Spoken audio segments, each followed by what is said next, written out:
الحمد لله نحمده ونستعينه ونستغفره ونؤمن به ونتوكل عليه ونعوذ بالله من شرور أنفسنا ومن سيئات أعمالنا من يهده الله فلا مضل له ومن يضلله فلا هادي له ونشهد أن لا إله إلا الله وحده لا شريك له ونشهد أن سيدنا ومولانا محمدا عبده ورسوله صلى الله عليه وسلم أما بعد فأعوذ بالله من الشيطان الرجيم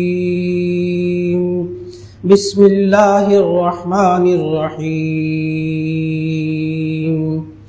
قد أفلح من تزكى وذكر اسم ربه فصلى بل تؤثرون الحياة الدنيا والآخرة خير وأبقى إن هذا لفي الصحف الأولى صحف إبراهيم وموسى وقال تبارك وتعالى إنما الصدقات للفقراء والمساكين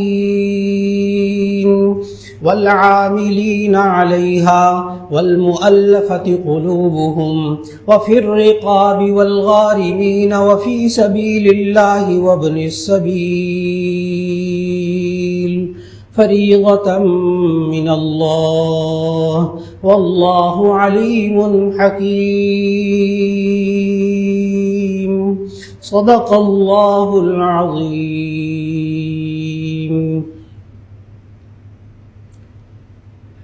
اللہ رب العزت کا یہ خاص فضل و کرم ہے کہ اس نے بابرکت مہینے میں، رحمتوں والے مہینے میں ہم سب کو یہ برکتوں والی ساعتیں عطا فرمائی، رحمتوں والی ساعتیں عطا فرمائی۔ اللہ رب العزت نے رمضان کے مہینے کو رحمتوں والا مہینہ کہا۔ اللہ نے جمعے کے مبارک دن کو برکتوں اور رحمتوں والا دن قرار دیا۔ اللہ نے قرآن حکیم کو رحمت قرار دیا۔ وَنُنَزِّلُ مِنَ الْقُرْآنِ مَا هُوَ شِفَاءٌ وَرَحْمَةٌ لِّلْمُؤْمِنِينَ، کہ ہم نے قرآن حکیم کو نازل کیا، اس میں انسانوں کی جسمانی اور روحانی بیماریوں کے لیے شفا ہے۔ وَرَحْمَةٌ لِّلْمُؤْمِنِينَ، اور یہ قرآن حکیم یہ ایمان والوں کے لیے رحمت ہے۔ اللہ نے آخری نبی حضرت محمد مصطفیٰ صلی اللہ علیہ وسلم کو بھیجا اور ان کے بارے میں یوں ارشاد فرمایا، وَمَا أَرْسَلْنَاكَ إِلَّا رَحْمَةً لِّلْعَالَمِينَ، کہ نبی کریم صلی اللہ علیہ وسلم نے، آخری نبی صلی اللہ علیہ وسلم کو اللہ تعالیٰ نے رحمت للعالمین بنا کر بھیجا، تمام جہانوں کے لیے رحمت بنا کر بھیجا۔ یہ دین اسلام دین رحمت ہے۔ آج انسان کو یہ سمجھنا ہوگا کہ رحمت کیا چیز ہوتی ہے۔ آج انسانوں کو سمجھنا ہوگا کہ اللہ کی رحمت کن انسانوں کے قریب ہوتی ہے۔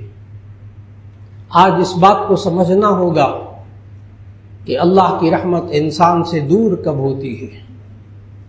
آج انسانوں کو سمجھنا ہوگا کہ ہمارے گھروں پر اللہ کی رحمت کب ہوگی۔ آج یہ بات سمجھنی ہوگی کہ ہمارے کاروبار پر اللہ کی رحمت کب ہوگی، کیسے ہوگی۔ آج یہ سمجھنا ہوگا کہ ہماری اولاد پر کیسے رحمت ہوگی، ہمارے خاندان پر کیسے رحمت ہوگی، اس ملک پاکستان پہ کیسے رحمت ہوگی، اس امت مسلمہ پہ کیسے رحمت ہوگی۔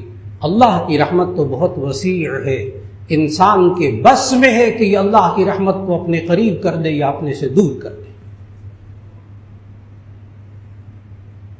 یہ انسان کے بس میں ہے۔ اللہ نے انسان کو اختیار دیا ہے کہ وہ اپنے عمل سے اللہ کی رحمت کے قریب ہو جائے، اللہ کی رحمت سے دور ہو جائے۔ یہ اللہ کی رحمت ہوتی کیا ہے؟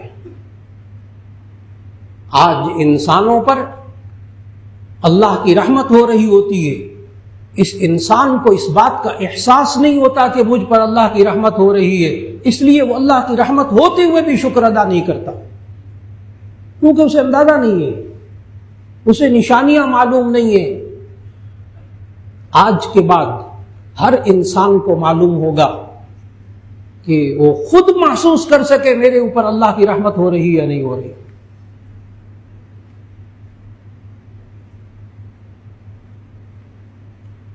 اور اگر رحمت نہ ہو کسی انسان پر، کسی خاندان پر، کسی گھر پر، تو پھر کیا چیز ہوتی ہے؟ آج انسان کو یہ بھی سمجھنا ہوگا۔ اللہ نے قرآن مجید میں فرمایا ان رحمت اللہ قریب من المحسنین، اللہ کی رحمت اچھے کام کرنے والوں کے قریب ہوتی ہے، نیکی کا کام کرنے والوں کے قریب اللہ کی رحمت ہوتی ہے۔ جتنے حضرات یہاں تشریف فرما ہے، ایک ایک مسجد میں بیٹھا ہے، نماز پڑھنے کے لیے آئے ہیں، وضو کر کے بیٹھے ہوئے ہیں۔ جو معتکفین ہیں وہ تو اعتکاف کی نیت ان کی پہلے سے چلی آ رہی ہے، جو ابھی صرف نماز جمعہ کے لیے آئے ہیں وہ ابھی اعتکاف کی نیت فرما لیجیے، یہ بھی نیک کام کر رہے ہیں۔ اتنے مشائخ موجود ہیں، ان کی موجودگی میں یہ جملہ عرض کر رہا ہوں، اس وقت آپ میں سے ہر ایک پر اللہ کی رحمت ہو رہی ہے، الحمدللہ کہہ لیجیے۔ کیوں؟ ہمیں کیسے معلوم ہوا؟ ان رحمت اللہ قریب من المحسنین، اللہ کی رحمت اچھے کام کرنے والوں کے قریب ہوتی ہے۔ روزے داروں پر اللہ کی رحمت ہوتی ہے، روزہ رکھا ہوا ہے آپ نے، اللہ کی رحمت ہو رہی ہے۔ جو گناہ کرنے والے ہوتے ہیں ان سے اللہ کی رحمت دور ہو جاتی ہے۔ بتا رہا تھا کہ اللہ کی رحمت قریب کیسے ہوتی ہے، دور کیسے ہوتی ہے۔ اللہ کی رحمت ہوتی ہے تو ایسی صورت میں یہ انسان قرآن مجید پڑھتا ہے تو اللہ کی رحمت ہوتی ہے۔ نبی کریم صلی اللہ علیہ وسلم نے ارشاد فرمایا جس گھر میں قرآن مجید کی تلاوت ہوتی ہے حفتہم الملائکہ وغشیتہم الرحمہ وانزلت علیہم السکینہ، جس گھر میں قرآن مجید کی تلاوت ہوتی ہے اس کو گھر کے رحمت کے فرشتے اس گھر کو گھیر لیتے ہیں، وغشیتہم الرحمہ، اللہ کی رحمت اس گھر کو ڈھانپ لیتی ہے، وانزلت علیہم السکینہ، ان پر سکون نازل ہوتا رہا۔ جتنے دن آپ تراویح پڑھتے رہے، تراویح کے دوران حافظ صاحب قرآن مجید پڑھ رہے، آپ سن رہے، پورا رمضان اللہ کی آپ پر رحمت ہو رہی ہے۔ کاش اس انسان کو پتہ تو چلے مجھ پر اللہ کی رحمت ہو رہی۔ اللہ کی رحمت کی یہ نشانی ہے کہ اس وقت انسان اللہ کی نافرمانی نہیں کر رہا ہوتا، اس وقت وہ گناہ نہیں کر رہا ہوتا۔ یہ اللہ کی رحمت کی نشانی ہے۔ اللہ نے آپ کو نماز پڑھنے کی توفیق دی، اللہ کی رحمت ہے آپ پر۔ اللہ نے روزہ رکھنے کی توفیق دی، اللہ کی رحمت ہے آپ پر۔ اور اللہ روزے کے ذریعے ان تینوں مقاصد کو پورا فرماتا ہے جس کی وجہ سے انسانوں پر رحمت ہوتی ہے۔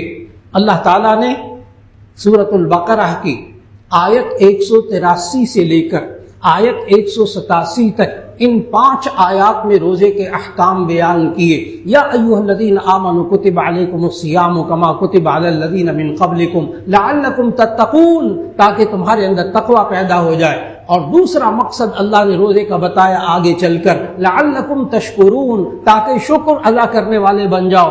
اور تیسرا مقصد آگے اللہ نے بتایا، لعلہم یرشدون، تاکہ تم ہدایت پا جاؤ۔ کیا ملا روزہ رکھ کر؟ 3 چیزیں اللہ نے عطا فرمائی، خود اللہ کہتا ہے میں نے روزے کیوں فرض کی؟ لعلکم تتقون، تاکہ تم پرہیزگار بن جاؤ۔ پرہیزگار کس کو کہتے ہیں؟ آسان سی بات، پھر دیکھیے گا کیا آپ کو روزے کا مقصد حاصل ہو گیا کہ نہیں ہو گیا۔ پرہیزگار کہتے ہیں تقویٰ، 2 جملوں میں بات مکمل ہو جائے گی انشاءاللہ۔ جن کاموں کے بارے میں اللہ نے کہا کہ تم کرو، اس کے نہ کرنے سے بچنا، پرہیزگار بچنے والا، متقی بچنے والا، کس چیز سے بچنے والا؟ جس چیز کے بارے میں اللہ نے کہا آپ کرو، اس کے نہ کرنے سے بچنے والا، جس کام کے بارے میں اللہ نے کہا نہ کرو، اس کے کرنے سے بچنے والا، متقی۔ آپ کے اندر اللہ نے تقویٰ کیسے کہ پیدا کیا؟ تاکہ شکر نکلے اللہ کا کہ اللہ نے ہمیں متقی بننے کی توفیق دی ہے، اللہ نے متقی بنا کے چھوڑا ہے۔ شکر کرے انسان، حوصلہ بڑھے گا، حوصلہ بڑھے گا کہ روزہ رکھنے سے ہمیں کیا ملا؟ اللہ نے تقویٰ کی دولت عطا فرما دی۔ اللہ نے کہا روزہ رکھو، یہ روزہ رکھ رہا، روزہ نہ رکھنے سے بچتا رہا۔ اللہ نے کہا یہ حلال بھی نہیں کھانا، صبح سے لے کے شام تک حلال نہیں کھانا، حلال بھی نہیں پینا۔ یہ انسان اس حلال کھانے سے رک گیا، صبح سحری سے لے کر افطار تک۔ اس انسان کو اللہ نے کہا نماز پڑھو، یہ نماز پڑھنے لگا، نماز نہ پڑھنے سے بچنے لگا، اللہ نے متقی بنایا۔ اللہ نے کہا دیکھو روزے کے اندر یہ کام نہ کرنا، سارے روزے دار ان کاموں سے رکے رہے، کیے ہی نہیں۔ تو اللہ نے روزے کے ذریعے تقویٰ پیدا کیا، الحمدللہ۔ متقی کہتے ہیں گناہوں سے بچنے والا۔ جتنے حضرات یہاں تشریف فرما ہیں اس وقت ایک بندہ بھی گناہ نہیں کر رہا، تو الحمدللہ کہہ لیجیے۔ اتنی دیر تو اللہ نے متقی بنایا ہوا ہے، ماننا پڑے گا، ماننا پڑے گا۔ اس وقت تو کوئی گناہ نہیں کر رہا، الحمدللہ۔ نہ گناہ صغیرہ کر رہا، نہ گناہ کبیرہ کر رہا، یہاں مسجد میں بیٹھ کر جمعہ پڑھنے آئے ہیں تو اللہ نے اتنی دیر متقی بنایا نا، بس اسی کو متقی کہتے ہیں۔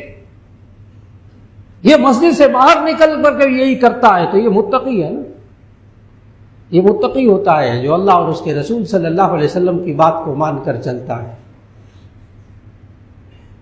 اس وقت ایک ایک بندہ یہاں بیٹھا ہوا اللہ اور اس کے رسول کی بات کو مان رہا صلی اللہ علیہ وسلم۔ کوئی ایک بھی یہ نہیں کہے گا میں تو نہیں مان رہا، نہیں، اس وقت تو سارے مان رہے۔ ابھی آپ نماز کے اندر اللہ اور اس کے رسول صلی اللہ علیہ وسلم نے جو امام مقرر کیا، عجیب اللہ تربیت دیتا ہے، کہنا ماننے کی تربیت، کہنا ماننے، اللہ اور اس کے رسول کا کہنا ماننے والوں پر اللہ کی رحمت ہوتی ہے۔ اور عجیب و غریب تربیت ہوگی ابھی جمعے میں، ایک امام ہے وہ کہتا ہے اللہ اکبر، یہ سارے ہاتھ باندھ لیتے ہیں۔ وہ امام کہے گا اللہ اکبر، سارے جھک جاتے۔ ایک بندہ اس پورے ہزاروں افراد کے مجمع میں ایک بندہ ایسا نہیں ہوگا مولانا آپ جائیں رکوع میں کھڑا ہوں، کوئی ایک بندہ بھی ایسا نہیں کرتا۔ وہ اللہ اکبر کہتا ہے، سارے سجدے میں چلے جاتے، کوئی بھی یہاں نہیں کہے گا پیچھے کھڑا ہوا نہیں مولانا آپ جائیں سجدے میں ذرا انتظار کرتا ہوں، کھڑے ہوں گے نا پھر میں آپ کے ساتھ کھڑا ہو جاؤں گا۔ سارے سجدے میں جاتے، جو معذور افراد کرسی پر نماز پڑھتے ہیں وہ بھی جب سجدے میں جاتے ہیں اشارے سے وہ سجدے کے اندر ہوتے۔ کتنی کہنا ماننے کی اللہ تربیت دیتا ہے، 5 وقت تربیت دیتا ہے۔ اور مستشرقین نے لکھا، مستشرقین کہتے ہیں غیر مسلم مفکرین جو اسلام کے بارے میں ریسرچ کرتے ہیں ان کو مستشرق کہتے ہیں، بے شمار مستشرقین نے یہ والی بات لکھی، ایک نے نہیں، کئی ایک نے لکھی کہ مسلمان کو مسجد کے اندر جو ایک بندے کا کہنا مان کر عبادت کرنے کی تربیت دی جاتی ہے، اگر یہ مسلمان مسجد سے باہر نکل کر بھی صرف اپنے بڑے کے کہنے کے مطابق چلنے والا بن جائے تو یہ دنیا کی مضبوط ترین قوم بن جائے۔ اس میں مسلمانوں کا المیہ یہ ہے کہ مسجد کے اندر تو ایک کی بات مان کر چلتے ہیں، باہر نکل کر ہر ایک کا قبلہ الگ الگ ہوتا ہے۔ لکھا یہ انہوں نے، مصیبت یہ ہے اللہ 5 وقت کی تربیت دے رہا تقوی کی کہ ایک کہنا مانو، کہنا ماننے کی عادت ڈالو۔ کیا عجیب بات نہیں ہے کہ ایک اللہ اکبر کہتا ہے سارے سجدے پہ چلے جاتے ہیں۔ اور اچھی طرح یاد رکھ لیجئے گا، یہ امام صاحب کی وجہ سے آپ نہیں جاتے، اللہ کے کہنے کی وجہ سے جاتے۔ نماز کے اندر اللہ تربیت دیتا ہے، نماز کے اندر جتنی سنتیں ہیں وہ سارے کے سارے نبی صلی اللہ علیہ وسلم کے اعمال ہیں۔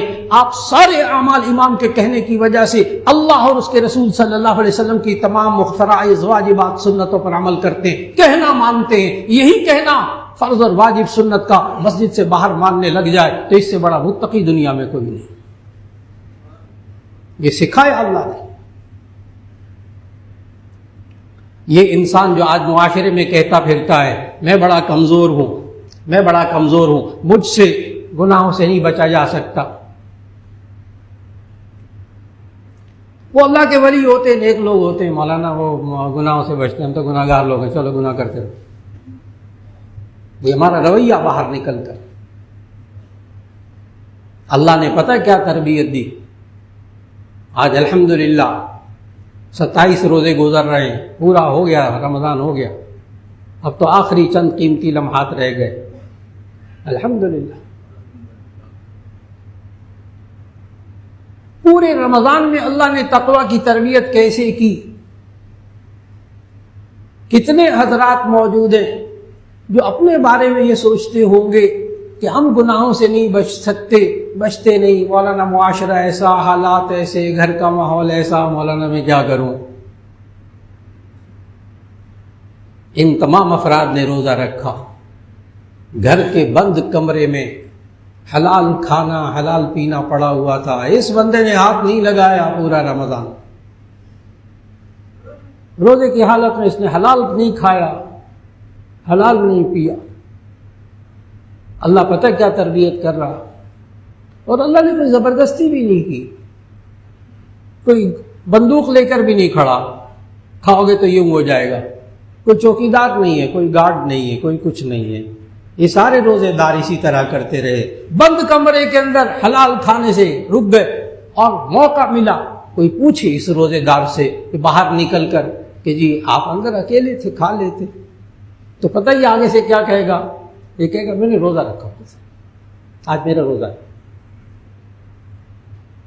اللہ کے بندے بند کمرے کے اندر کون دیکھ رہا تھا؟ کھا لیتے، کتنا موقع ملا آپ سب کو، بند کمرے کے اندر کھا لیتے، کون دیکھ رہا تھا؟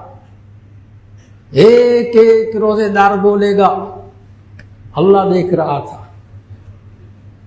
ایک ایک روزے دار بولے گا اور کوئی جواب نہیں آپ کے پاس، اللہ دیکھ رہا ہے۔ کاش روزے کے اندر یہ جو کیفیت ہے نا، اللہ دیکھ رہا ہے، میں حلال نہیں کھاؤں گا، حلال پھل نہیں کھاؤں گا، حلال پانی نہیں پیوں گا، اللہ دیکھ رہا ہے، اللہ نے منع کیا ہے اس وقت نہیں کھانا۔ میں نے کیسی تربیت کی ہے، اللہ نے ثابت کر کے دکھایا ہے، ہر روزے دار پر اللہ نے ثابت کر کے دکھایا ہے کہ اے بندے، جس قوت ایمانی نے، جس قوت ارادی نے، جس تیری نیت نے تجھے حلال کھانے سے بند کمرے میں روکا، اس 1 مہینے کے اندر، اے بندے، یہی قوت ارادی، یہی قوت ایمانی جو تیرے اندر موجود ہے، یہ باہر نکل کر 11 مہینے حرام کھانے سے روک سکتی ہے۔ یہ بندہ نہیں کہہ سکتا میرے اندر ایمانی قوت نہیں ہے، یہ بندہ نہیں کہہ سکتا روزے دار کہ میری ایمانی قوت، میری قوت ارادی بڑی کمزور ہے۔ وہ اللہ کے ولی ہوتے ہیں، نیک لوگ ہوتے ہیں جو حرام سے بچ جاتے ہیں، گناہوں سے بچ جاتے ہیں، ہم نہیں بچ سکتے، اللہ نے ثابت کر کے دکھایا۔ اب اللہ کے سامنے کوئی بندہ یہ نہیں کہہ سکے گا میرے اندر قوت ایمانی نہیں تھی، میرے اندر قوت ارادی بڑی کمزور تھی، فلاں تھی۔ اللہ کے بندے، وہ یہ کھانا پینا یاد رکھ لیجیے گا اچھی طرح، یہ کھانا پینا انسان کی زندگی کے لیے ضروری ہے، اس کے بغیر انسان زندہ نہیں رہ سکتا. غور سے جملہ سنیے گا. یہ کھانا پینا یہ انسان کی زندگی کا مدار ہے. اس پر اس کے بغیر انسان زندہ نہیں رہ سکتا. اور یاد رکھ لیجئے گا کسی گناہ پر ہاتھ رکھ کر آپ انگلی رکھ کر یہ نہیں کہہ سکتے کہ یہ زندگی کی ضرورت ہے. گناہ انسان کی زندگی کی ضروریات نہیں ہے. اب غور سے جملہ سنیے گا. اے انسان تو نے قوت ارادی قوت ایمانی استعمال کر کے روزے کے اندر جن چیزوں کے بغیر انسان زندہ نہیں رہ سکتا تھا تو نے وہ چیزیں چھوڑ دی قوت ایمانی استعمال کر کے. تو جو زندگی کی ضروریات نہیں ہیں باقی 11 مہینے میں وہ بھی چھوڑ دے, ان گناہوں کو بھی چھوڑ دے. اللہ نے تربیت کی ہے. اب روزے دار نہیں بچے گا. اب اللہ نے اس پر پریکٹیکل کر کے دکھا دیا. اللہ نے اس انسان پر پریکٹیکل کیا. تقوی کی تربیت اللہ نے ہر انسان کو دے دی. کیا نیت کر لو میں یہ گناہ نہیں کروں گا. بالکل اسی طرح اللہ بچائے گا جیسے بند کمرے کے اندر پھل کھانے سے روکا. پیاس, اب گرمی تھوڑی سی شروع ہو گئی, پیاس لگنی شروع ہو گئی, پانی پینے سے رکا یہ بندہ. پانی کے بغیر تو زندہ نہیں رہ سکتا. گناہ کے بغیر زندہ رہ سکتا ہے. گناہ کے بغیر زندہ رہ سکتا ہے. اے انسان اللہ نے آپ کی تربیت کر دی. اچھا آپ تھوڑا سا یاد تو کیجئے شروع کے روزے موسم بڑا اچھا تھا. شروع کے روزوں میں ماشاءاللہ ابھی بھی اچھا ہے الحمدللہ بہت بہتر. شروع کے روزوں میں موسم بڑا اچھا تھا لیکن کیا اندازہ نہیں کہ کھانا پینا چھوڑنا بڑا مشکل تھا. کچھ چائے کو بھی دل کرتا تھا, کچھ گرین ٹی کو بھی دل کرتا تھا, کچھ کھانے کو بھی دل کرتا تھا. رمضان کے شروع میں جو شروع کے روزے تھے وہ ذرا مشکل گزرے ہیں. ایک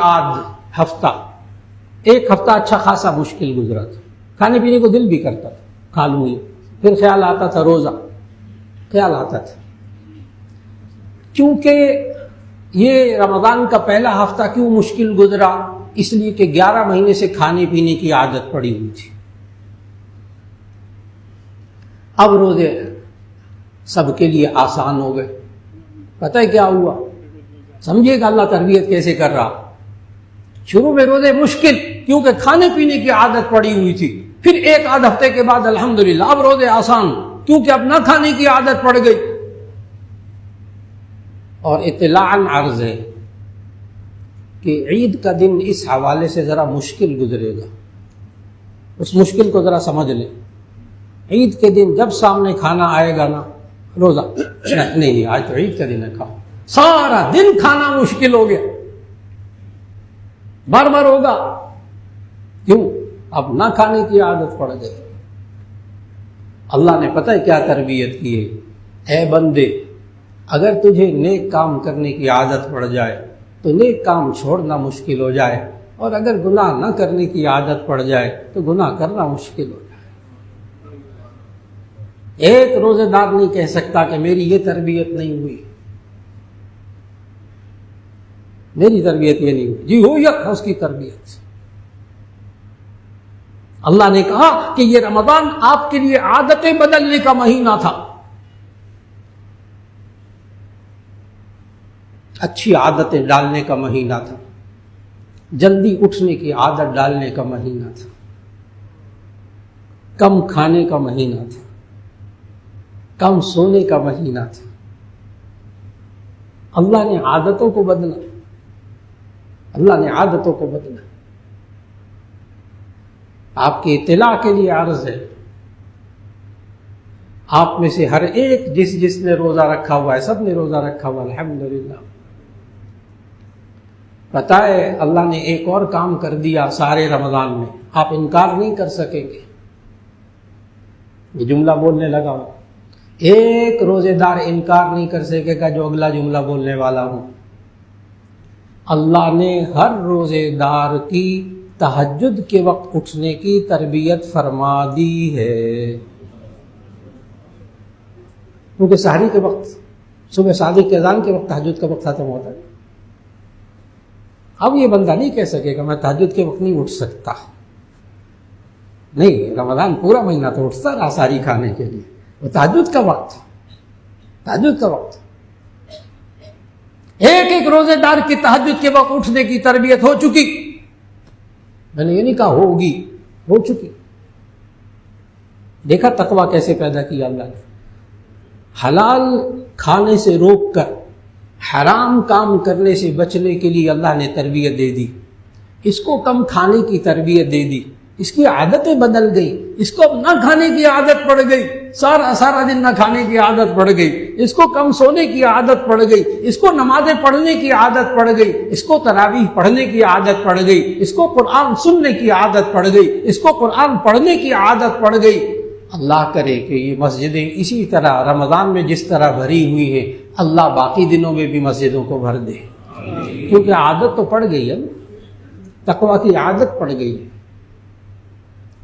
اور پھر اللہ شکر، روزے کا دوسرا مقصد شکر. پہلا مقصد لعلکم تتقون، دوسرا مقصد جو اللہ نے سکھایا لعلکم تشکرون، تاکہ تم شکر گزار بندے بن جاؤ. اس لیے اللہ نے روزے فرض کیے ہیں، یہ اللہ نے خود مقصد بتائے. انسان کے پاس جب تک نعمتیں ہوتی ہیں شکر نہیں نکلتا. جب نعمتیں تھوڑی دیر کے لیے چھن جاتی ہیں یا مستقل چھن جاتی ہے اس وقت بڑی قدر ہوتی ہے. جب تک ماں باپ سر پہ ہوتے ہیں یہ انسان ماں باپ کو کچھ نہیں سمجھتا، اور جو ہی سر پہ سے اٹھتے ہیں اس دنیا سے روانہ ہوتے ہیں انسان کو قدر ہوتی وہ تھے کیا. جب تک نعمتیں ہوتی ہیں انسان قدر نہیں کرتے. مزاج ہے انسان کا. اس انسان سے تھوڑی دیر کے لیے نعمتیں چھین لے یا نعمتیں چھیننے کا احساس پیدا ہو جائے، اس کے اندر شکر نکلتا ہے.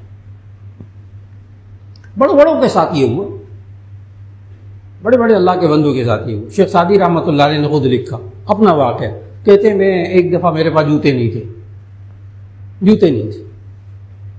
کہنے لگے میرے دل میں شکوہ پیدا ہوا ہے، اللہ میں تیرا کتنا اچھا بندہ ہوں، لوگوں کو اچھی باتیں سکھاتا ہوں، نیک کام کرتا ہوں، تیرے بندے کے پاس جوتا نہیں. شیخ سعدی کہتے ہیں میں جا رہا تھا، جاتے جاتے میں نے مسجد میں دیکھا تو ایک بندہ تھا، اس کے دونوں پاؤں نہیں تھے بیچارے، اسی حال سے میں کٹ گیا ہوں. مسجد میں بندہ تھا، اس کے دونوں پاؤں نہیں تھے. شیخ سعدی کہتے ہیں میں وہیں سجدے میں گر گیا، یا اللہ جوتا نہیں ہے تو خیر ہے، پاؤں تو ہے نا. جب نعمت چھننے کا احساس پیدا ہوتا ہے شکر نکلتا ہے. ہم 11 مہینے کھاتے پیتے رہے صبح سے لے کے شام تک، وہ شکر کی کیفیت نہیں آتی تھی. لیکن جب اب افطار کا وقت ہوتا ہے اس وقت جو خوشی ہوتی ہے، اس وقت جو شکر کی کیفیت ہوتی ہے، یہ ایک گھونٹ پانی پیتا ہے، ایک کھجور کھاتا ہے، ایسا طبیعت میں سرور آتا ہے، فرحت آتی ہے. اور تمام روزے دار ایک بات یاد رکھیے گا، یہ افطار کے وقت وہ والی خوشی نہیں ہوتی جو ولیموں میں کھانا کھلنے کی خوشی ہوتی، بالکل نہیں، بالکل نہیں. کہتے ہیں کھانا کھل گیا وہ سارے ٹوٹ پڑتے ہیں، بڑے بڑے مہذب لوگ ٹوٹ پڑتے ہیں، وہ اور چیز.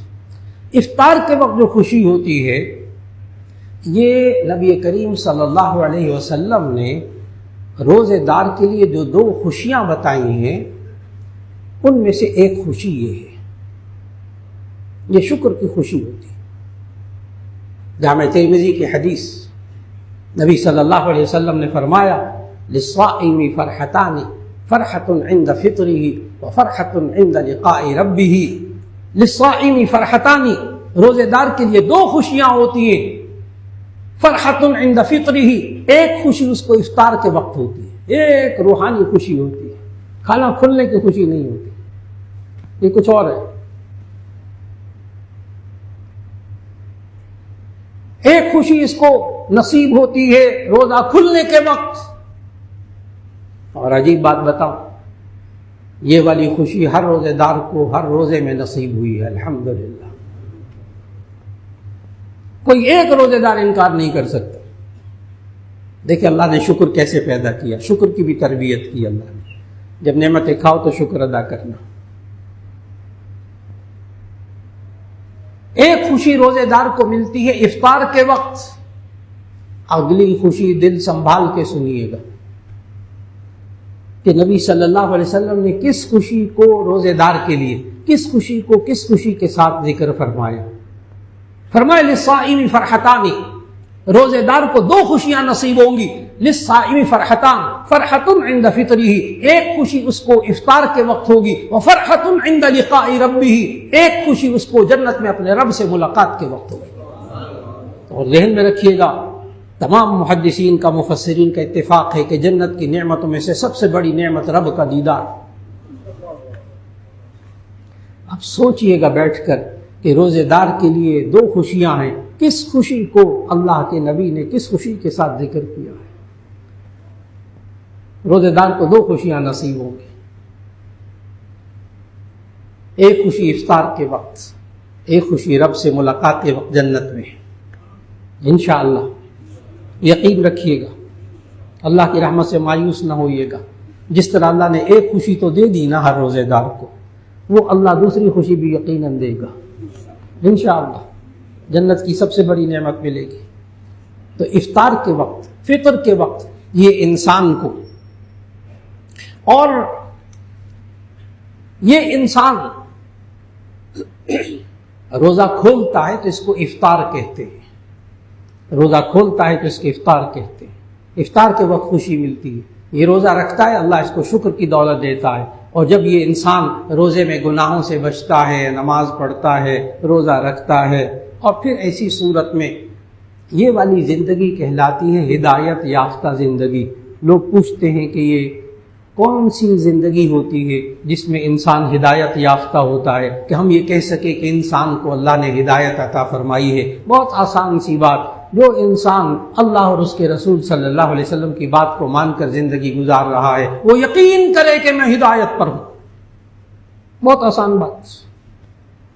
تو اس روزے کے اندر انسان اللہ اور اس کے رسول صلی اللہ علیہ وسلم کی باتوں کو مان کر چل رہا، اس کو اللہ نے ہدایت بھی عطا فرما دی. میں عرض کر رہا تھا کہ اللہ نے رمضان کے روزے کے احکام بتاتے ہوئے 3 مقصد اللہ نے بتائے. نمبر 1 لعلکم تتقون، تاکہ تم تقوی اختیار کرو.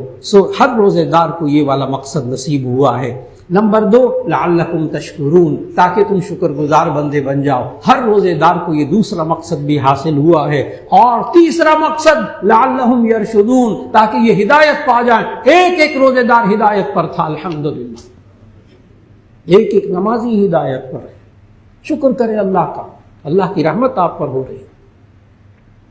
اور پھر اس کے بعد جب یہ رمضان مکمل ہوگا تو یہ بندہ افطار کمانا، روزہ کھولنا، فطر کمانا، روزہ کھولنا.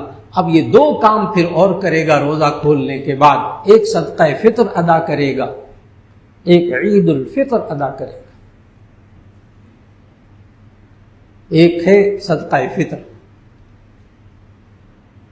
یہ واجب ہوتا ہے ہر مسلمان پر کہ جو عاقل ہو، بالغ ہو، مسلمان ہو اور صاحب نصاب ہو، چاہے اس پر سال نہ گزرے.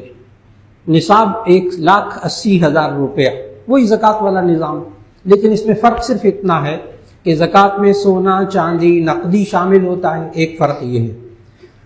اور صدقہ فطر واجب ہونے کے لیے گھر میں کوئی ضروریات زندگی کی بیکار چیزیں، فالتو چیزیں استعمال کے ناقابل ہوں، وہ بھی اس میں شامل ہو جاتی ہیں کہ اگر اس کی قیمت 1,80,000 بنتی ہو تو صدقہ فطر واجب ہو جاتا ہے.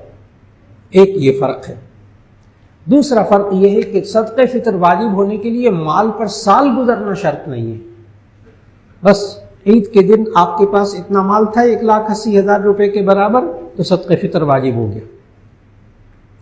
اب ایک عبادت اور یہ صدقہ فطر والی، اور صدقہ فطر یہ ہر مسلمان بالغ پر ہوتا ہے اپنی طرف سے اور اپنے نابالغ بچوں کی طرف سے. جو بالغ ہو جائیں پھر ان کو دیکھا جائے گا کہ وہ خود صاحب نصاب ہیں تو ان پر صدقہ فطر واجب ہوگا. ایک تو یہ کہ صدقہ فطر کس پر واجب ہوتا ہے؟ ہر مسلمان پر، عاقل پر، بالغ پر. اچھا، درمیان میں آپ نے توجہ رکھنی ہے، میں نے روزے دار نہیں بولا، اس لیے کہ چاہے کوئی بندہ روزہ رکھتا ہو یا نہ رکھتا ہو، اس کے پاس کتنا مال ہو اس پر صدقہ فطر واجب ہو جاتا ہے. اگر کسی عذر کی وجہ سے نہیں رکھ رہا، بڑھاپا ہے، بیماری ہے، تب بھی اس کی طرف سے صدقہ فطر واجب ہوتا ہے. واجب کو چھوڑنا گناہ کبیرہ ہے، آسان نہ لیجئے گا اس کو. واجب کو چھوڑنا گناہ کبیرہ ہے، اس لیے صدقہ فطر واجب اپنی طرف سے، اپنے نابالغ بچوں کی طرف سے. اور وہ خادمین جن کا کھانا پینا آپ کے ذمے ہے ان کی طرف سے بھی صدقہ فطر کتنا دینا ہے؟ نبی صلی اللہ علیہ وسلم نے فرمایا، سمجھایا کہ اگر گندم ہو تو نصف صاع، اور اگر کھجوریں ہوں تو پھر ایک پورا صاع۔ ایک صاع ہوتا ہے 3.5 کلو کا، 3.5 کلو کا ایک صاع، اور جو گندم ہے اس کا نصف صاع یعنی 1.25 کلو۔ گندم کے ظاہر پیسے جامع شفیع کے اعلان کے مطابق گندم کے بنتے ہیں 1.25 کلو کے 180 روپے، اور جو کھجوریں ہیں اس کا بنتا ہے آج کل کے حساب سے تقریباً 1400 روپیہ، 1400-1500 روپیہ۔ آپ بھی سوچتے ہوں گے کہ گندم زیادہ ہونی چاہیے تھی، کھجوریں کم ہونی چاہیے تھی، یہ تو الٹ ہو گیا۔ اصل میں مکہ مدینہ کے اندر وہاں کھجوریں وہاں کی پیداوار تھی، کھجوریں سستی تھی، تو نبی صلی اللہ علیہ وسلم نے اس کے لیے 3.5 کلو رکھا، اور گندم اس وقت وہاں کی پیداوار نہیں تھی، گندم بہت مہنگی ہوتی تھی، چنانچہ اس کا آدھا سا رکھا۔ ہمارے ہاں الٹ ہے، تو ایسی صورت میں جو صاحب حیثیت حضرات ہوں وہ کم از کم گندم یا کشمش یا جو اس کے پیسے معلوم کر کے وہ صدقہ فطر ادا کر سکتے ہیں۔ تو صدقہ فطر 180 روپے فی بندہ کم از کم، اور اگر کوئی صاحب ذی استعداد ہے تو پھر ایسی صورت میں 1400 روپیہ تقریباً 3.5 کلو کھجوروں کا بنتا وہ دے دیجئے۔ نہ معلوم ہو اپنے علاقے کے پھل والے سے کھجوروں کے پیسے پوچھ لیجئے اور اس کو ادا کر دیجئے، انشاءاللہ وہ صدقہ فطر ادا ہو جائے گا۔ صدقہ فطر کس کس کو دے سکتے ہیں؟ صدقہ فطر اپنے رشتہ داروں کو بھی دے سکتے ہیں۔ کچھ رشتہ دار ہیں جن کو نہیں دے سکتے، آسان سی ذہن میں رکھ لیجئے بات کہ اپنی نسل سے اوپر، اپنی نسل سے نیچے صدقہ فطر نہیں دے سکتے، زکوٰۃ نہیں دے سکتے۔ اپنی نسل سے اوپر باپ، ماں باپ، دادا دادی، نانا نانی، اپنی نسل سے اوپر۔ اپنی نسل سے نیچے بیٹا بیٹی، پوتا پوتی، نواسا نواسی، ان کو نہیں دے سکتے۔ میاں بیوی ایک دوسرے کو نہیں دے سکتے۔ باقی ہر مستحق رشتہ دار کو آپ صدقہ فطر دے سکتے ہیں، عیدی کہہ کر دے سکتے ہیں۔ یہ بتانا ضروری نہیں کہ یہ صدقہ فطر ہے یا زکوٰۃ ہے، یہ بتانا ضروری نہیں، آپ عیدی کہہ کر دے سکتے ہیں۔ اپنے حقیقی بھائی کو دے سکتے ہیں، بھتیجوں کو دے سکتے ہیں، بھانجوں کو دے سکتے ہیں اگر وہ مستحق ہوں۔ مستحق کون؟ وہ ذہن میں رکھیے گا، ابھی میں نے عرض کیا 1,80,000 روپیہ ایک بندے کا نصاب ہے زکوٰۃ کا۔ اگر کسی کے پاس اتنی بچت ہو تو آپ اس کو صدقہ فطر نہیں دے سکتے ہو، ظاہر ہے وہ معاشرے میں بہت کم لوگ ہوتے ہیں، بہت سے مستحقین آپ کو رشتہ داروں میں نظر آئیں گے۔ عام غریب کو دیں گے تو ایک ثواب ملے گا صدقہ فطر ادا کرنے کا، اور کسی رشتہ دار کو مستحق کو دیں گے تو 2 ثواب ملیں گے۔ یہ بات بھی نبی صلی اللہ علیہ وسلم نے فرمائی، ایک صلہ رحمی کا ثواب ملے گا اور ایک آپ کو ثواب ملے گا صدقہ فطر ادا کرنے کا۔ اور صدقہ فطر زکوٰۃ ادا کرنے کا بہترین مصارف یہ مدارس بھی ہے، ان میں وہ طلبہ جو پڑھتے ہیں، ظاہر ہے جو طالب علم پڑھنے کے لیے آتے ہیں وہ سارے کے سارے، ان میں سے شاید ہی کوئی جامعہ شفیع میں کوئی 6,000 لڑکا جامعہ شفیع اور اس کی شاخوں میں پڑھ رہا ہے، اور 6,000 لڑکوں میں سے کوئی شاید اکا دکا ہوگا جس کے پاس 1,80,000 روپیہ ذاتی بچت والا پڑا ہوگا، باقی سارے مستحق ہوتے ہیں زکوٰۃ کے۔ تو اللہ نے معاشرے کے اندر یہ والا رخ رکھا۔ اور میں نے شروع میں آیت پڑھی کہ نبی صلی اللہ علیہ سورۃ الاعلیٰ کی آیت نمبر 14 اور 15 پڑھی، قد افلح من تزکا وذکر اسم ربہ فصلی۔ اللہ نے یہاں عید الفطر کی ترتیب بتائی ہے، سورۃ الاعلیٰ کی آیت نمبر 14 اور 15 میں قد افلح من تزکا وذکر اسم ربہ فصلی۔ اس پر نبی صلی اللہ علیہ وسلم، ترجمہ پہلے کر دوں، قد افلح من تزکا، تحقیق کامیاب ہوا وہ شخص جس نے اپنے آپ کو پاکیزہ بنایا، وذکر اسم ربہ، اور اپنے رب کا نام لیا، فصلی، پھر نماز پڑھی۔ تو نبی کریم صلی اللہ علیہ وسلم سے پوچھا گیا کہ قد افلح من تزکا میں کیا مراد ہے؟ تو نبی صلی اللہ علیہ وسلم نے خود تفسیر فرمائی کہ اس سے مراد صدقہ فطر ہے، اس لیے واجب ہے۔ پھر وذکر اسم ربہ، کہ اپنے رب کا نام لے، اس سے مراد عیدین کی تکبیرات ہیں۔ حضرت مولانا شبیر احمد عثمانی، میرے دادا استاد، جنہوں نے تفسیر عثمانی لکھی اور پاکستان میں کراچی کے اندر پاکستان کا سب سے پہلے جھنڈا انہوں نے لہرایا اور تفسیر بھی لکھی، تفسیر عثمانی۔ علامہ شبیر احمد عثمانی رحمۃ اللہ علیہ اس سورۃ الاعلیٰ کی آیت نمبر 14 اور 15 کی تفسیر عثمانی میں لکھتے ہیں کہ اس سے مراد عید الفطر کی ترتیب مراد ہے کہ یہ بندہ نماز سے پہلے صدقہ فطر ادا کرے، اس کے بعد تکبیرات تشریق پڑھے، اس کے بعد یہ نماز پڑھے عید الفطر کی. قد افلح من تزکا، اور اسی ترتیب سے قد افلح من تزکا وذکر اسم ربہ فصلی. تو صدقہ فطر یہ بھی واجب، اب یہ بھی عمل باقی. پھر اس کے بعد عید الفطر، جب آپ عید الفطر کے لیے تشریف لائیں گے تو جس طرح الحمدللہ آپ میں سے ایک ایک روزے دار نے بڑے اللہ کے کہنے کے مطابق وقت گزارا، اب التماس یہ ہے کہ عید کا دن بھی اللہ اور اس کے رسول صلی اللہ علیہ وسلم کے کہنے کے مطابق اللہ گزارنے کی توفیق عطا فرمائے. اور وہ جو عید کی رات ہوتی ہے اس کو احادیث کے اندر لیلۃ الجائزہ کہا گیا. لیلۃ الجائزہ جسے آپ چاند رات کہتے ہیں، اسے نبی کریم صلی اللہ علیہ وسلم نے انعام کی رات کہی. اس رات کو روزے داروں کو نامہ اعمال میں انعامات ملتے ہیں. لیلۃ الجائزہ، جائزہ کہتے ہیں انعام کو، انعام کی رات. اگر میں اس کے لیے لفظ بولوں کانوکیشن کا، کہ انسان کی جب پڑھ لکھ لیتا اس کو ڈگری ملتی، انعام ملتا ہے نا، بہت بڑا جلسہ ہوتا ہے یونیورسٹی کے اندر. اب مجھے بتائیے، آپ میں سے بڑے پڑھے لکھے قابل حضرات سارے موجود ہیں، مجھے بتائیے گا اگر ایک طالب علم 16 17 18 سال محنت کر کے M Phil P H D کرے، ایم بی بی ایس کرے، ہاں، اور جس دن یونیورسٹی میں کانوکیشن ہو، انعامات ملنے ہوں، اس وقت وہ انارکلی میں پھر رہا ہو یا پلازو میں پھر رہا ہو یا اس وقت وہ خریداری کر رہا ہو، کون عقل مند ہے؟ کس کا بچہ بچی اتنے عقل مند ہے؟ کون ماں باپ ایسے ہیں جو کانوکیشن ہو رہا ہو بچے کا، 16 17 سال کے بعد ڈگری مل رہی ہو، ادھر کانوکیشن ہو رہا ہو، ادھر وہ جوتیاں خریدنے بازار میں نکلا ہو اور کانوکیشن ہو رہا ہو، وہ کہتا اچھا کانوکیشن ہو رہا ہے اس وقت میں سوٹ خریدتا ہوں وہاں مال میں جا کر. کوئی بھی عقل مند معاشرے میں ایسا نہیں ہے. اس انسان کو کیا ہو گیا کہ وہ لیلۃ الجائزہ میں خریدتا ہے سوٹ اور جوتے. سارے گناہ کے کام، بے پردگی میں عورتوں کا جانا، عورتوں کے ساتھ اختلاط، ان نوجوانوں کا جو روزے رکھ رہے بیچارے، لیکن آخر میں آ کر جب انعام والی رات ہے وہ سارے پہ مٹی ڈالنے والا بن گیا. بچنے کی کوشش ہو جائے، پہلے سے تیاری ہو جائے. اس لیے کہ عید کے دن اچھے کپڑے پہننا بھی سنت ہے. تو جب آپ عید کے لیے تشریف لے جائیں گے، یہاں بھی تشریف لائیں گے انشاءاللہ، یہاں انشاءاللہ العزیز جامع شفیعہ میں عید کی نماز ٹھیک 7:30 بجے ادا کی جائے گی. 7 بجے انشاءاللہ بیان شروع ہوگا اور ٹھیک 7:30 بجے جامع شفیعہ میں عید کی نماز ادا کی جائے گی. تو عید کی نماز تک آنے سے پہلے کئی ایک سنتیں جو ہیں وہ رہ جائیں گی اگر آج بیان نہ کی. اس لیے مختصر احادیث کی روشنی میں 13 سنتیں بتانے لگا ہوں، بہت آسان ترتیب سے 13 سنتیں یاد رہیں گی انشاءاللہ. نبی کریم صلی اللہ علیہ وسلم نے عید کا دن کیسے گزارا، ہم بھی عید کا دن، عید الفطر کا دن انشاءاللہ سنت کے مطابق گزاریں گے.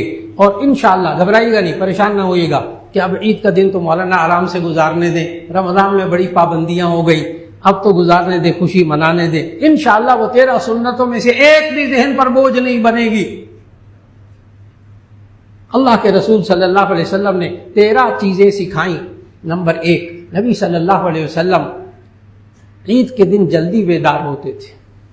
عام دنوں کے نسبت جلدی بیدار ہوتے تھے، اور اب تو ایک روزے دار کو تہجد کے وقت بیدار ہونے کی عادت پڑ گئی ہے. اللہ اس عادت کو باقی سارا سال ساری زندگی بھی جاری رکھنے کی توفیق عطا فرما دے. عادت پڑ گئی ہے تہجد کے وقت جاگنے کی. تو عید الفطر کے موقع دن کے میں جلدی بیدار ہوتے تھے نبی صلی اللہ علیہ وسلم. اور پھر اس کے بعد عید کے دن نبی صلی اللہ علیہ وسلم غسل بھی فرماتے تھے اور مسواک بھی کرتے تھے اور خوشبو بھی لگاتے تھے. ترتیب سے 13 سنتیں پوری ہونے لگی ہیں. جلدی بیدار ہوتے تھے اور غسل بھی کرتے تھے اور اچھے کپڑے پہن لیتے تھے. روایات میں نئے کپڑوں کا ذکر نہیں آتا. احسن ثیابہ، اپنے کپڑوں میں سے بہترین کپڑے. نئے دے دے اللہ بہت اچھا، ورنہ اپنے کپڑوں میں سے بہترین کپڑے. تو اچھے کپڑے پہنتے تھے اور غسل کرنے سے پہلے نبی صلی اللہ علیہ وسلم مسواک بھی کرتے تھے اور غسل کرنے کے بعد پھر خوشبو بھی لگاتے تھے. پھر اس کے بعد کپڑے پہن لیے تو عید کی نماز کے لیے جانے سے پہلے نبی صلی اللہ علیہ وسلم صدقہ فطر بھی ادا کرتے تھے. رمضان میں ادا کر دیں وہ بھی ٹھیک، لیکن صدقہ فطر عید کی نماز کے لیے جانے سے پہلے ادا ہو چکا ہو. پھر نبی صلی اللہ علیہ وسلم عید الفطر کے لیے جب نماز کے لیے جاتے تھے تو کوئی میٹھی چیز کھا کر جاتے تھے. عید الاضحیٰ کے موقع پر بغیر کچھ کھائے پیے جاتے تھے اور قربانی کا گوشت پہلا لقمہ بناتے تھے عید کی نماز کے بعد. لیکن عید الفطر کے موقع پر نبی صلی اللہ علیہ وسلم کوئی میٹھی چیز کھا کر جاتے تھے. کھجوریں ہو گئی، سیویاں ہو گئی، کھیر ہو گئی، کوئی چیز ہو میٹھی وہ کھا کر چلے جائیے، سوچ کر کہ یہ سنت ہے. نہیں کہتے نا انما الاعمال بالنیات، ہم ویسے ہی نہائیں گے تو ویسے ہی نہائیں گے، ہم ویسے ہی خوشبو لگا لیں گے، ویسے ہی کپڑے پہن لیں گے. ٹھیک ہے پہن لیا آپ نے، لیکن تھوڑی سی نیت کو تبدیل کر لیجئے کہ نبی صلی اللہ علیہ وسلم کی سنت ہے تو وہی نئے کپڑے پہننے سے سنت ادا ہو جائے گی. پھر نبی کریم صلی اللہ علیہ وسلم عید الفطر کے موقع جب جاتے تھے تو جانے سے پہلے میٹھی چیز کھا لیتے تھے، اور جب جاتے تھے تکبیرات تشریق پڑھتے تھے. تو تکبیرات تشریق آہستہ آواز میں، عید الاضحیٰ کے موقع پر ذرا اونچی آواز، عید الفطر کے موقع پر آہستہ آواز سے. تکبیرات تشریق آپ سب کو آتی ہیں، اللہ اکبر اللہ اکبر، لا الہ الا اللہ واللہ اکبر، اللہ اکبر وللہ الحمد. اب آپ کو سمجھ میں آ رہا ہوگا قد افلح من تزکا وذکر اسم ربہ فصلی. پہلے صدقہ فطر، پھر اللہ کی تکبیرات، پھر نماز. اچھا، نبی صلی اللہ علیہ وسلم عید الفطر کی نماز ذرا تاخیر سے پڑھتے تھے سورج نکلنے کے بعد، اور عید الاضحیٰ کی نماز جلدی پڑھتے تھے. الحمدللہ جامع شفیع میں اس سنت پر عمل ہوتا ہے. جامع شفیع میں 13 سنتوں پر عمل ہوتا ہے. الحمدللہ اس سنت پر بھی عمل ہوتا کہ عید الفطر کی نماز سورج نکلنے سے 1.5 گھنٹے بعد ادا ہو رہی. 6 بجے کے قریب سورج نکل رہا، 7:30 بجے یہاں ادا ہوگی انشاءاللہ. اور تو جلدی عید الفطر کی نماز پڑھنا یہ بھی سنت، بڑے مجمع میں عید الفطر کی نماز پڑھنا یہ بھی سنت. تو یہ بھی آپ کو سنت نصیب ہوگی انشاءاللہ. اور نبی کریم صلی اللہ علیہ وسلم جب عید کی نماز پڑھنے کے لیے تشریف لاتے تو ایک راستے سے آتے تکبیر تشریق کہتے ہوئے، اور جب واپس گھر جاتے تو راستہ بدل کر تشریف لے جاتے. الحمدللہ 13 سنتیں پوری ہو گئی. 13 سنتیں پوری ہو گئی. اب دیکھیے کتنی آسان، ہم سب اکثر اس میں سے کرتے ہیں لیکن ویسے ہی کرتے ہیں. جب ویسے ہی کریں گے تو ویسے ہی ہوں گے، اور اللہ کے رسول کی سنت سمجھ کے کریں گے تو سنت کا ثواب ملے گا. پھر چونکہ آپ عید کی نماز کے لیے بعض حضرات بالکل عین وقت میں تشریف لاتے ہیں، عید کی نماز کا طریقہ ابھی بتانے لگا ہوں. 1 منٹ سے کم میں عید کی نماز کا طریقہ پورا ہو جائے گا انشاءاللہ. ایک بندے کو اب آپ کو عید کی نماز کا طریقہ آ جائے تو آپ نے گھروں میں جا کر اپنے بچوں کو بھی بتانا ہے. جو بندہ یہاں آئے اس کو عید کی نماز کا مکمل طریقہ آتا ہو. آسان کر کے بتانے لگا ہوں. بالکل جیسے جمعے کی نماز آپ پڑھیں گے نا، بالکل اسی طرح عید کی نماز ہوگی. صرف اتنا سا فرق ہے کہ پہلی رکعت میں سورہ فاتحہ پڑھنے سے پہلے، سبحانک اللہم پڑھنے کے بعد سورہ فاتحہ پڑھنے سے پہلے 3 دفعہ اللہ اکبر کانوں تک ہاتھ اٹھا کر چھوڑ دیں گے. ایک یہ بات ہے. دوسری رکعت میں سورہ فاتحہ سورت پڑھنے کے بعد رکوع میں جانے سے پہلے 3 دفعہ اللہ اکبر کہہ کر ہاتھوں کو چھوڑیں گے. عید کی نماز مکمل ہوگی. بس اتنی سی بات. پھر دوہرا دوں، 2 رکعت جیسے جمعے کی پڑھتے ہیں بالکل اسی طرح. فرق کیا ہے؟ پہلی رکعت میں سورہ فاتحہ سے پہلے 3 تکبیریں، دوسری رکعت میں رکوع میں جانے سے پہلے 3 تکبیریں. بس عید کی نماز مکمل ہو گئی. الحمدللہ یاد ہو گیا، سب کو یاد ہو گیا الحمدللہ. اور پھر یہ بھی یہاں حضرت محتوی صاحب دامت برکاتہم کی طرف سے خصوصی آپ حضرات کے سامنے کہ جامع شفیع کے اس مجمع میں سامنے بہت سے حضرات جامع شفیع کے بارے میں تعارف ذہن میں نہیں رکھتے، جامع شفیع کی خدمات ذہن میں نہیں رکھتے. تو حضرت محتوی صاحب، حضرت مولانا فضل الرحیم صاحب دامت برکاتہم، حضرت مولانا ارشد اویس صاحب دامت برکاتہم، بس چند منٹ کے اندر حضرت نے فرمایا کہ جامع شفیع کی جو تمام جتنی بھی خدمات ہیں ان کو مختصر انداز میں بس 3 منٹ کے اندر بیان کرنا مقصود ہے. تو آپ حضرات توجہ سے وہ سماعت فرمائیے گا کہ اللہ رب العزت نے جامعہ کی خدمات، بہت سے حضرات کے سامنے جب باتیں آتی ہیں وہ حیران رہ جاتے ہیں کہ جامعہ شفیع میں کیا کچھ ہو رہا ہو. تو الحمدللہ اس وقت جامعہ شفیع میں تعلیم حاصل کرنے والے تمام جامعہ شفیع اور اس کی تمام شاخوں میں کل تعداد طلبہ اور طالبات کی وہ 6095 تھی اس سال. 6095 اور وفاق المدارس العربیہ میں ان طلباء کا نتیجہ جو ہے وہ 90% سے زیادہ پاس ہونے کا آیا الحمدللہ. اور مرکز میں طلبات کی تعداد یہاں 2500 ہے، اور شاخوں میں طلباء اور تعداد کی تعداد 3595 ہے. ہمارے جامعہ شفیہ کے تمام اساتذہ تمام شاخوں کے جن کی ادائیگی تنخواہ کی جامعہ شفیہ کرتا ہے ان کی تعداد 493 اساتذہ، معلمین معلمات اور عملہ. اب تک جامعہ شفیہ سے جو فارغ ہونے والے حفاظ اور قراء ہیں وہ 17000 ہیں. قراء حفاظ اب تک جامعہ شفیہ سے فارغ ہونے والے علماء کرام اور عالمات 17323 ہیں ریکارڈ کے مطابق. 17323 جو کہ آخری سال سے پڑھ کر فارغ ہوئے. اب تک جامعہ شفیہ میں تخصص یعنی اسپیشلائزیشن کرنے والے علماء وہ 480 علماء ہیں. تخصص فی الدعوہ والارشاد میں 335 علماء. دراسات دینیہ سے فارغ ہونے والے 109 علماء. حضرت یہ بتانا چاہتے تھے کہ ان تمام پورے اس پروجیکٹ کے اوپر جامعہ شفیہ کے تنخواہ کی لسٹ اساتذہ وما ملازمین ایک مہینے کے اخراجات، صرف ایک مہینے کے. آپ دیکھیے گا اللہ کس طرح آپ حضرات کے تعاون سے اس جامعہ شفیہ کے اس بڑے نظام کو اللہ چلانے کی توفیق دے رہا ہے ان حضرات کو، کہ صرف اساتذہ ملازمین کی جو تنخواہ ہے ایک مہینے کی وہ 1,42,00,000 صرف ایک مہینے کی تنخواہ ملازمین کی. اور وظیفہ جو طلبہ کو دیا جاتا، یہاں طلبہ سے آپ کی اطلاع کے لیے عرض ہے کہ پورے جامعہ شفیہ اور اس کی شاخوں میں کسی ایک طالب علم ایک طالبہ سے کھانے پینے تعلیم رہائش کا 1 پیسہ فیس نہیں لی جاتی، قطعاً فیس نہیں لی جاتی. سارا انہی عطیات کے ذریعے. چنانچہ طلبہ کو الٹا وظیفہ دیا جاتا ہے.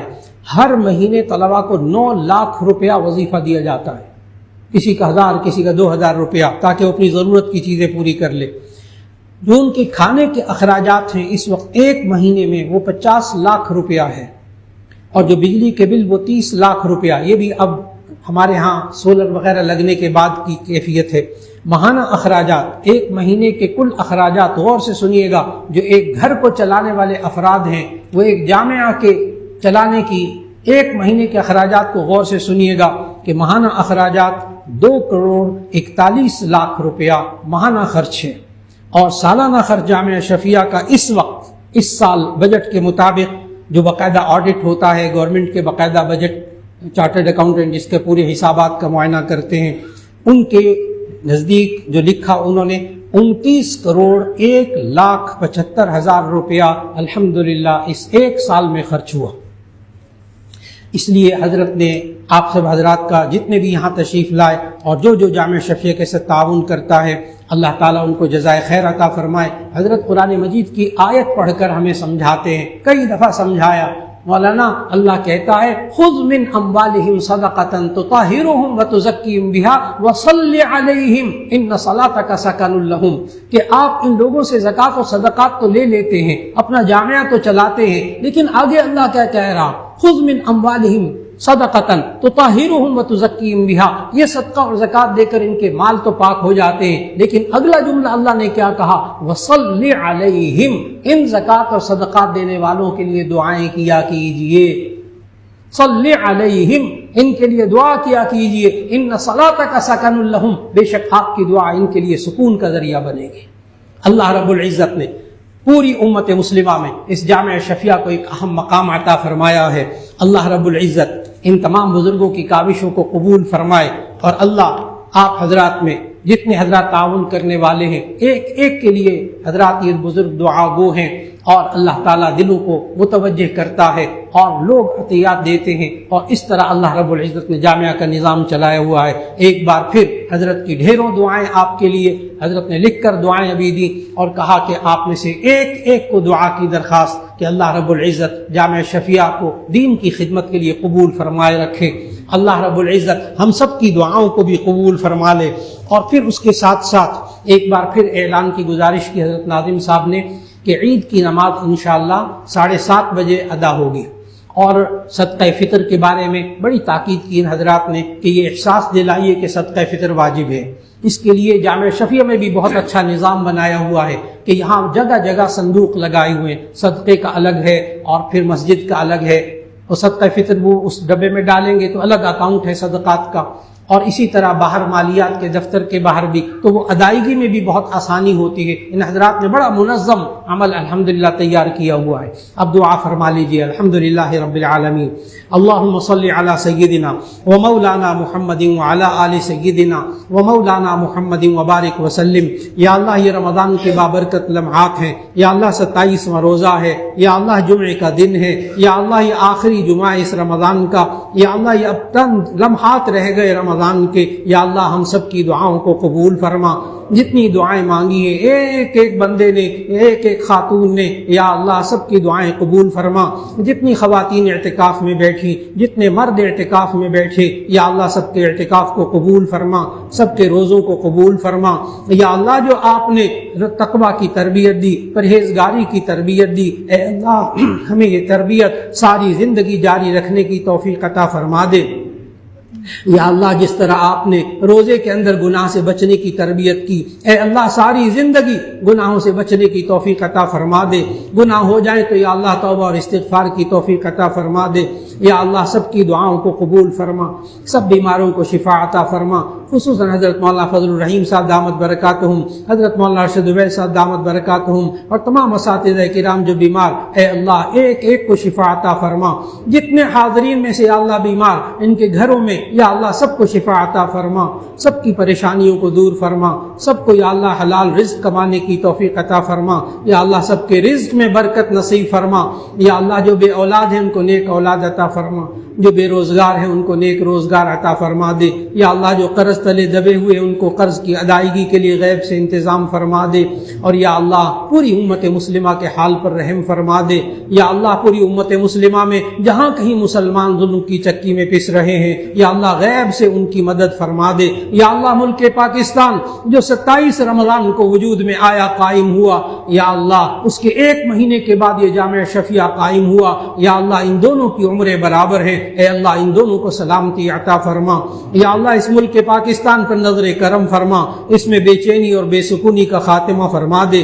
یا اللہ ہمیں گناہوں سے بچنے کی توفیق عطا فرما دے۔ یا اللہ تو نے پاکستان کے اندر بے شمار نعمتیں عطا فرمائی، ہم سے ناقدری ہو گئی، اے اللہ ہمیں معاف فرما دے۔